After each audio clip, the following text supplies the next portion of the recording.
Todo ocurre en la casa central de una finca, a no más de hora y media de la ciudad. Perteneció a mi familia desde su construcción. Hoy es propiedad del hermano de mi abuelo, un hombre ya muy mayor. El único que yo he conocido que decide quedarse a vivir ahí.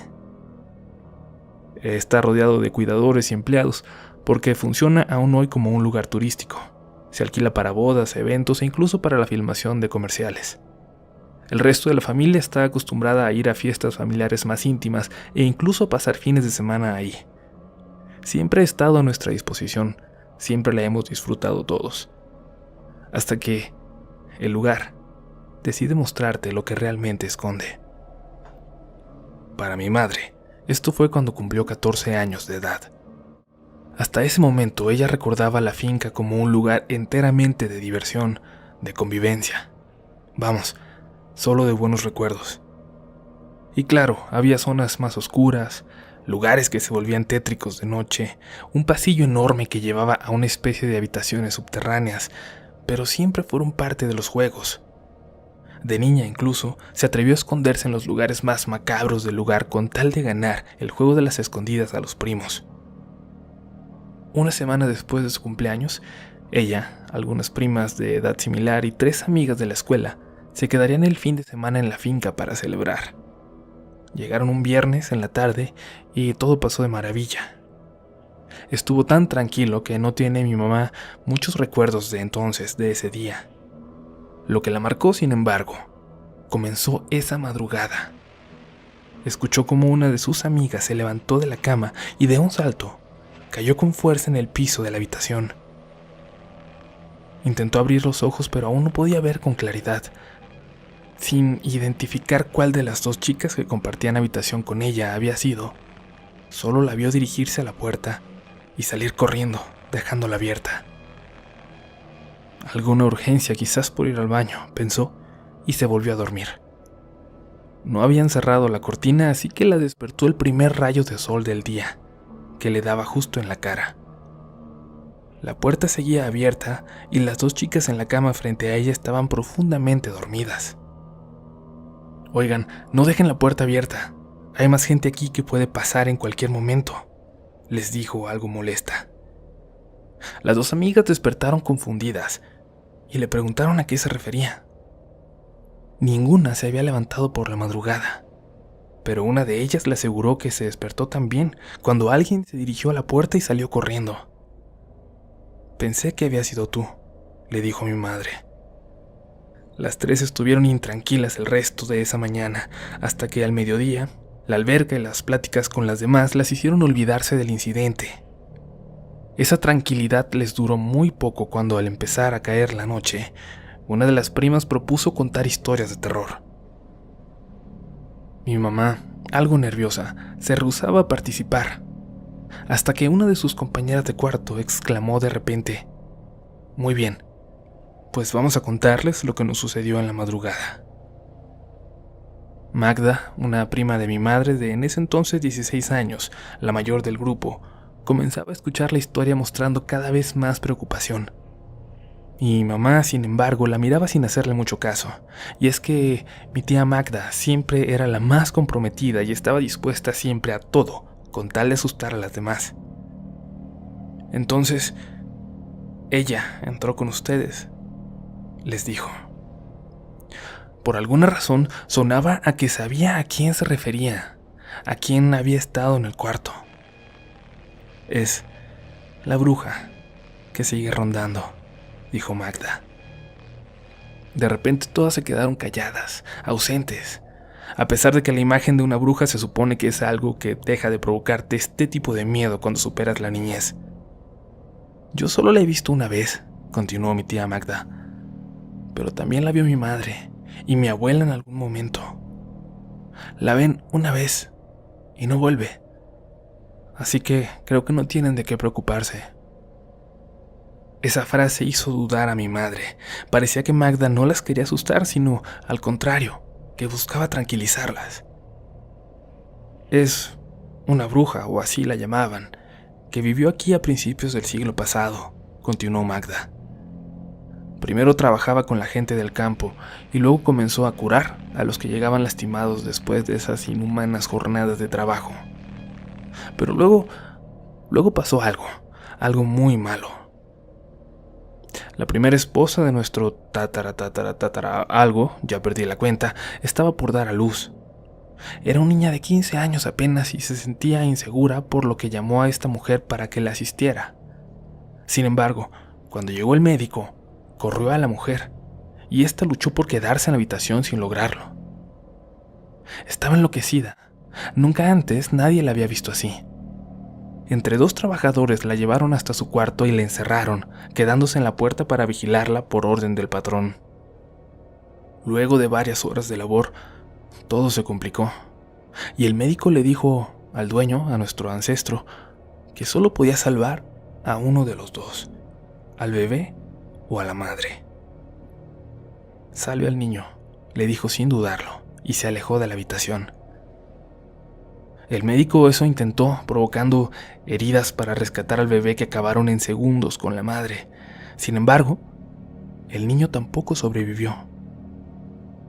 El padre regresó furioso al enterarse y se abalanzó sobre el médico, pero un llanto de mujer que inundaba cada rincón de la finca, detuvo por completo su furia.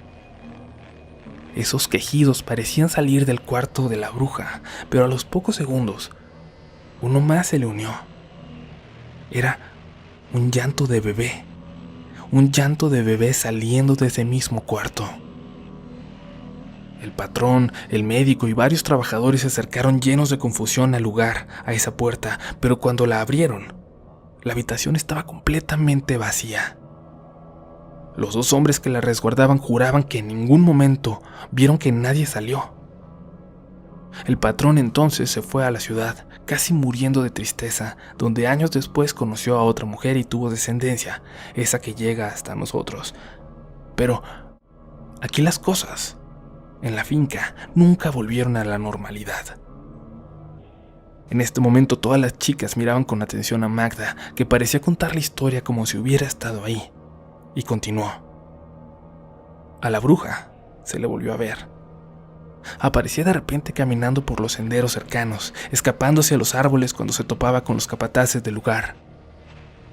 Cuando aquel hombre que había perdido a su mujer y a su hijo ya rozaba los 90 años de edad y ya tenía incluso nietos, la mujer bajó una vez más de los cerros y se acercó demasiado a uno de ellos, al nieto menor.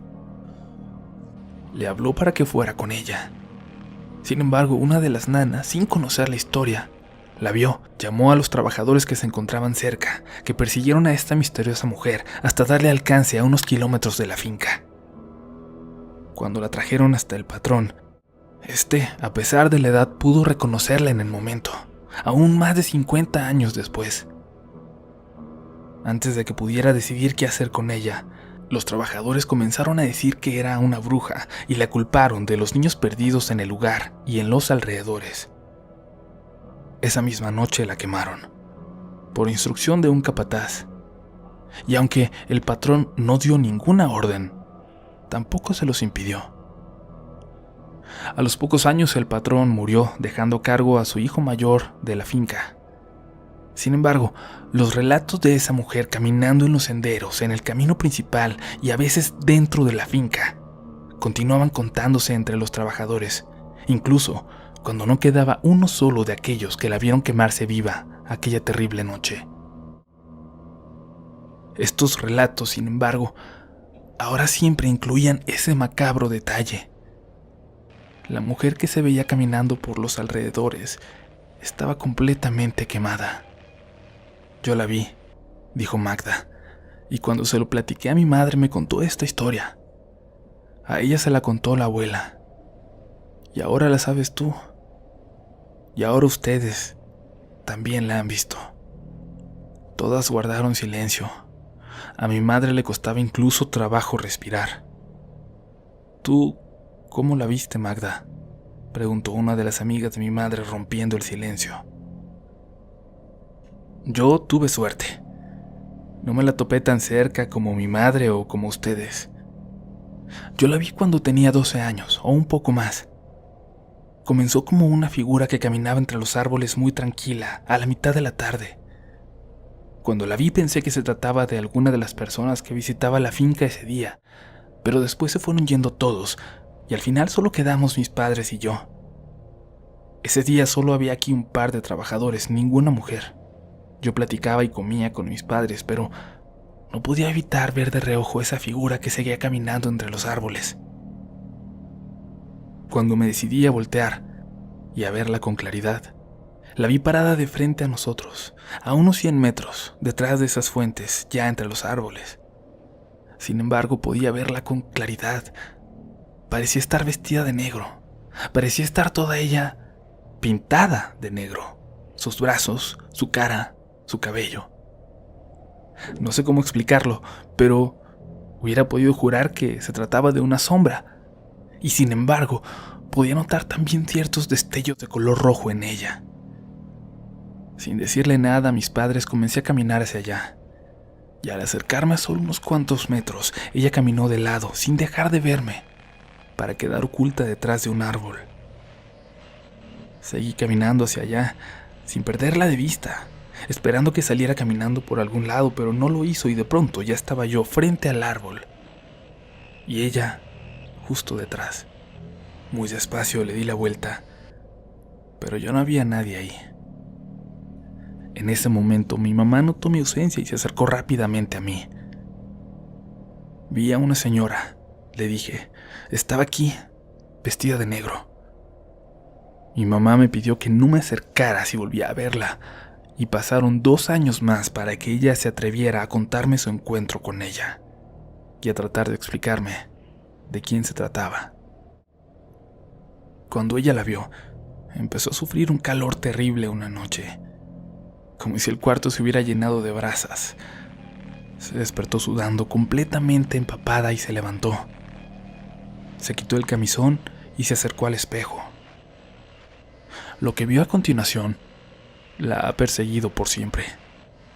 Se tocó la cara y vio, horrorizada, cómo su piel estaba completamente quemada, y en medio de su horror, su cara, en el espejo, comenzó a moverse por su propia cuenta. El reflejo bajó las manos y comenzó a sonreír. O al menos, eso se adivinaba a una sonrisa entre las mejillas inexistentes que dejaban gran parte de los dientes al descubierto.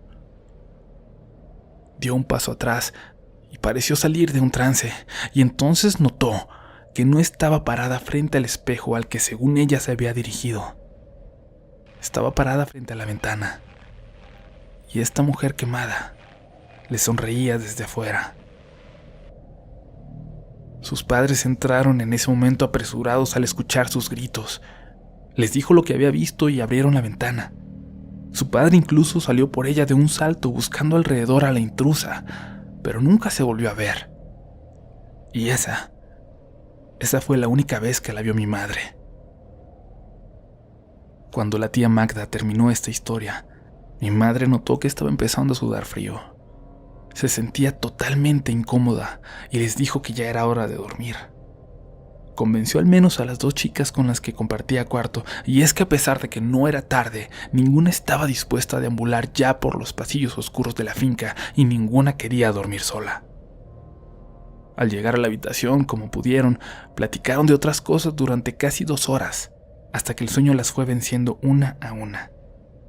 Pero antes de que pudiera empezar a tener un mal sueño siquiera, un calor insoportable despertó a mi mamá. Cuando abrió los ojos, no pudo ver nada, pero sabía que había alguien, en la oscuridad, justo en el centro de la habitación, en medio de ambas camas.